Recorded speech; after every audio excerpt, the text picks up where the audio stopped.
I am starting my A&P course in 1 month. And to be honest, I am not prepared at all. I couldn't tell you any important things like regulations. Those things I don't know, but I'm going anyway. Because after talking to mechanics, instructors, people who've gone through school, I've realized something. There's a limit to really how much you can prepare before you start going to school. Now, people might try to convince you that you should read the whole handbook and basically be halfway to becoming an A&P, but really, I don't think that's an effective way to prepare. You're not behind at all. So in this video, I'm going to show you exactly what I'm doing to prepare for my A&P course. What I wish I'd started, what I'm glad I'm starting now, and things that I'm actually pretty surprised that helped me on the way. Again, the biggest thing I've learned before school even started is that preparation has a ceiling.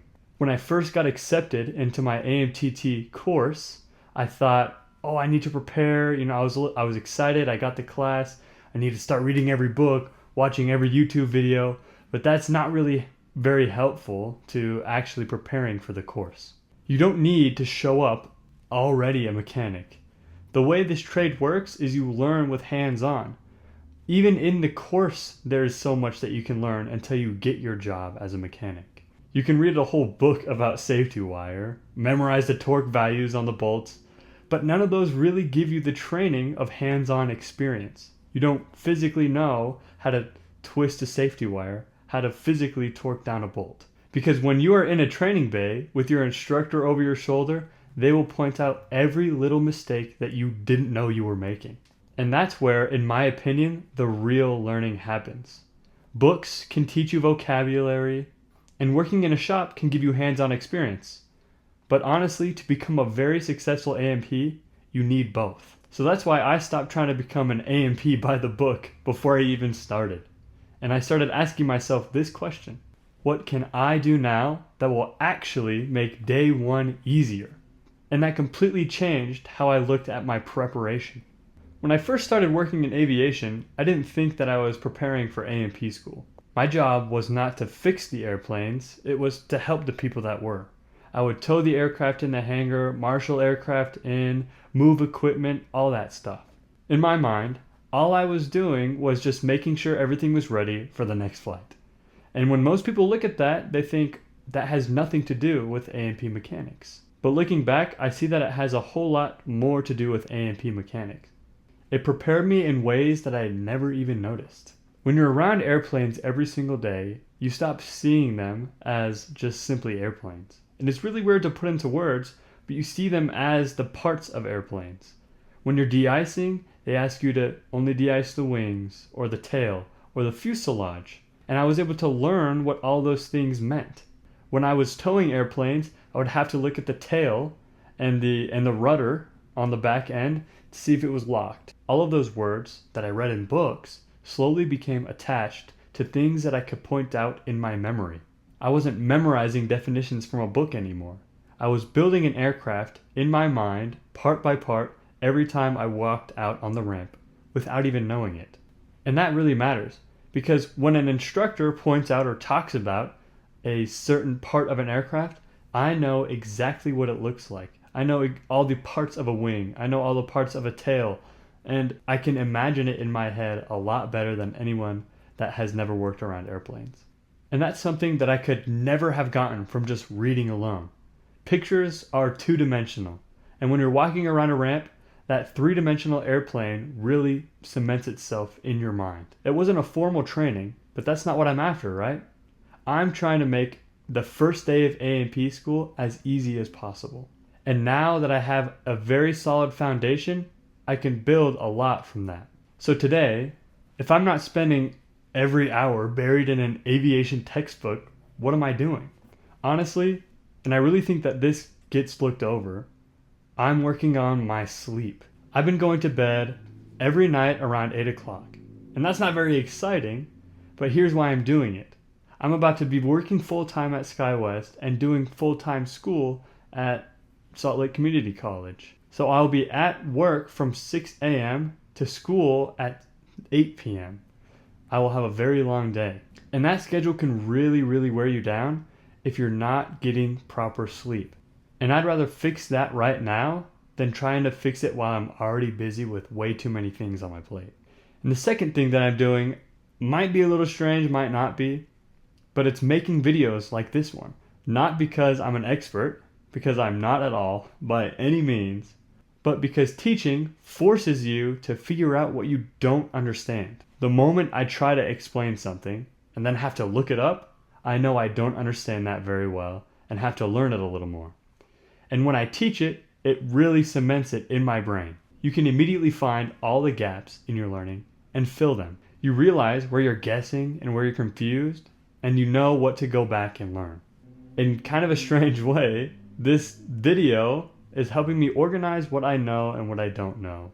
And I think that that is a very good place to be before school starts. Now, if I'm making sense to you at all, right now would be a very good time to subscribe. I only have 4 videos out right now, but I know that as you follow and join the journey, you'll learn a lot more than I had before I started. Now, if I could go back 6 months, there are a whole lot of things that I would do better, but I'll only focus on a couple. The first thing that I want to focus on is kind of getting my tools in order. As soon as I got that tool list, I should have been checking things off one by one. Because now I just have a very big bill on all these tools and items that I need to buy. Now, you don't need every tool months in advance, but researching them and ticking them off one by one really takes time, because you start comparing brands, looking for sales, finding out what's right for you. You're really trying to figure out what's worth spending your money on.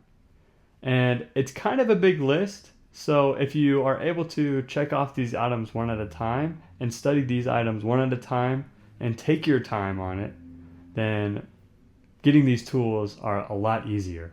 The last thing you want to do is scramble 2 weeks before school, trying to get your tools online and they're shipping and it's taking too long.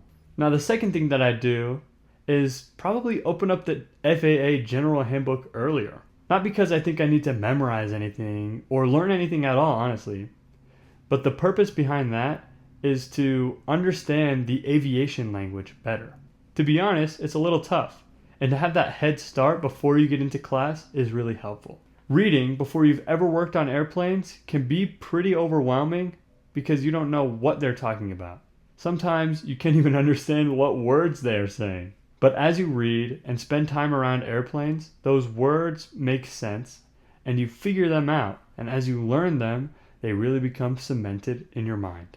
Those pages start to make a lot more sense, and you start to form a picture in your head to connect your information to. And that's why I wouldn't wait to start reading. And I also wouldn't beat myself up if it all didn't click right away. Some things will never make any sense until you're physically working on them with your hands, and that's okay.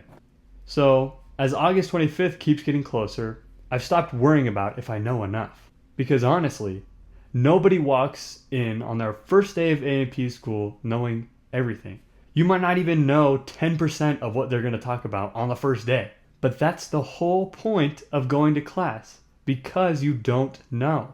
If you already knew, you wouldn't be going to class. So having that mindset really puts me in a mentality to learn. Looking back, the best preparation I had was not looking through a handbook or anything. It was working in aviation. I've been in aviation for 3 years now.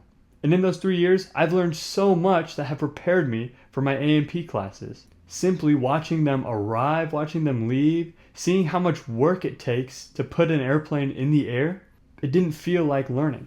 Most days, it just felt like work. But every day, bit by bit, little by little, I've been adding a piece to the picture. Now, when I walk in school, on the first day, I'm not walking in with all the answers. I'm walking in with more curiosity than I would have had if I never worked in aviation in the first place. I'm also walking in with a great respect for the people who work on aircraft every day. And I'm walking in with a foundation that I can finally start building on. The books will teach me systems, the instructors will teach me skills, working at FBOs had taught me the aircraft. My job is simple now. All I need is to show up, pay attention, ask questions, make mistakes, and learn from them. And if I do all that, I'll come back on day 2 ready to learn all over again. And I think that's what being prepared actually looks like, to be able to learn every single day. So that's all preparation looks like for me. Not a perfect study plan, not knowing how to answer every question on the first day of class, just trying to build the best foundation possible I can to build off of. On August 25th, I'll be walking into my A&P class for the very first time.